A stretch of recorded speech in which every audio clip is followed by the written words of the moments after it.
sino kaibigan niya ako. Kaibigan lang pala eh. Oo. Ano meron? Ayaw nga niya, di ba? Ayaw nga niya, umalis ka nga pre. Tawag mo yung bulak kong bulak ko lang. Babalisin, pinapunta Umalis ko ka na nga nga dito. Alam, inukulit mo eh. Ayaw na nga ng tao eh. Kaibigan ka lang pala eh. Kumakasta ka. Ano naman meron? Ano meron? Umalis ka nga dito pre. Tawag mo yung bulak lang.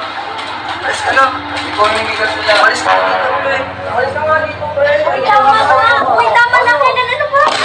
Ano pa yan eh? Nakungulit yan eh. Kailan nga siya pumunta dito eh. Kinukulit ka nga. Eh, nag-effort lang naman Eh, siya. kinukulit ka nga eh. Ayaw mo, di ba? Sinabi ko na sa kanya. Bakit mo tinatawa niyo? Eh, ang kulit niya eh. Bakit mo ba kinakapihan Eh, yan? ang pangit ng asal mo sa kanya eh. Eh, tayo naman